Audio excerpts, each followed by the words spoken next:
Great news. I made varsity curling ! Said no one ever. Yet this year's Winter Olympics, probably the most boring and least watched, is so tedious that to liven things up and attract a whole new audience to the games, they've added doubles to a sport no one cares about, curling. Yes, now there's doubles mixed curling, which apparently doesn't mean you and your best gay friend give each other perms. It means instead of just one gender brushing a big fruitcake-looking thing with a giant squeegee broom back and forth across the ice, men and women get to do it together.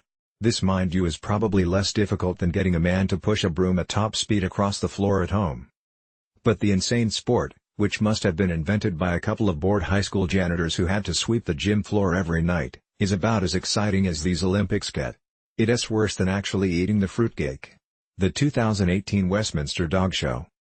And if curling is just weird, there's another thing that is just flat out creepy about this Winter Olympics. It's those brother and sister ice dancers, Maya and Alex Shibutani, aka, the Shib-Sibs. The only way my brother would ever lift me up and grab me is if I was choking to death and needed the Heimlich maneuver, and even then he might decide it's just easier to let me die. If the Olympics is supposed to foster world peace and in this case, bring North and South Korea together, this one's more like my brother and the Heimlich maneuver. It might just be easier to let the whole thing die. Highlights from the 2018 Winter Olympics in Pyeongchang. Now interestingly, during this same week, the Westminster Dog Show was on. While some might not think this is a sport, I disagree.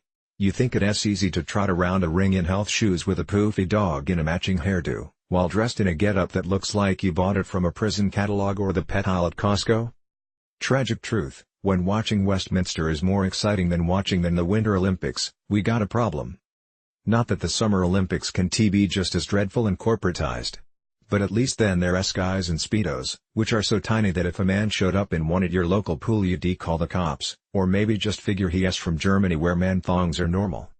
On the good news side, at least during this Olympics we don't have to put up with pervy Matt Lauer dressed like a Yeti. But the question remains, why do countries fight like they're going to war for the right to host the games of international peace and brotherhood since at least 10 countries have gone nearly bankrupt hosting the thing? No clue. And worse, what's left once the Speedos and the Yetis go home? Well, Brazil has a slimy, rusted-out, condemned swimming pool to remember the Olympics by, and now South Korea has a shiny new curling rink. Double play for Donald. How can a juicy story like the future President of the United States having an affair with a Playboy playmate he met at the decrepit Playboy mansion, while he was simultaneously sleeping with a porn star even as his wife was nursing their infant son at home, be boring? Have you tried reading it in The New Yorker? It's as painfully tedious as sitting through 12 hours of Wagner in a giant girdle. Yes, Ronan Farrow, son of Mia and maybe Frank Sinatra, who broke the story, gets better scoops on scandals than almost anybody, but where's the juice in all that beefcake? My favorite part, and yes, I actually read the whole thing, is the part about Trump's best buddy, David Pecker of the National Enquirer. The appropriately named Pecker allegedly paid former Playmate of the Year Karen McDougal for the rights to her story just so he could kill it and protect Trump. The White House called Farrow's story fake news. But do they think it is as fake as, say, their favorite fake news story, the one about the Russians meddling in the election? Express Lines. Divorce Hollywood style. Jennifer Aniston and Justin Theroux split up. So who gets Justin Theroux's only shirt? Divorce Georgia style. A woman in Augusta was arrested for trying to rip off her boyfriend's moving man parts after he demanded she alone clean up the doggy duty around the house. She told the arresting cops, "You damn right I was going to rip his ass off." Well, she does have a point. Trolling for Panthers. Hate-filled white supremacist internet trolls have taken to social media to use actual images of battered women. One, ironically, is the wife of Trumper Rob Porter, to claim these are images of white women who were beaten by black people at showings of Black Panther in theaters.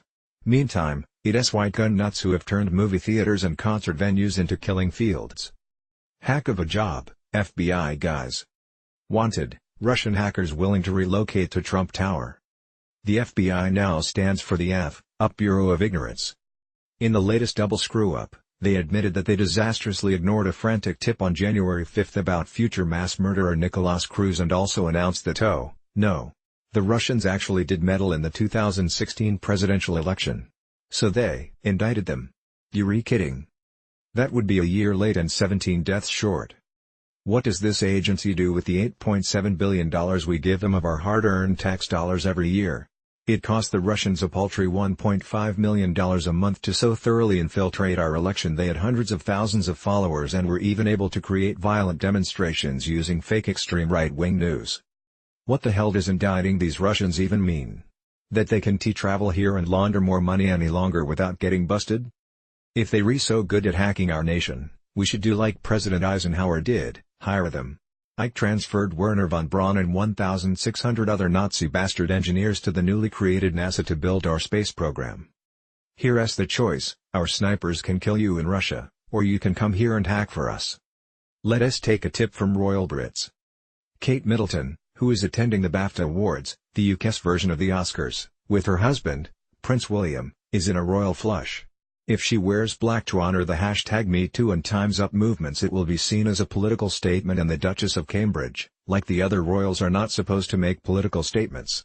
They are just supposed to live like poshes off the taxpayers' hides, take fancy trips, raise dogs, produce sons, cut ribbons at supermarket openings, visit hospitals, and shut the hell up. Maybe we should try that with our leaders. The amazing mess.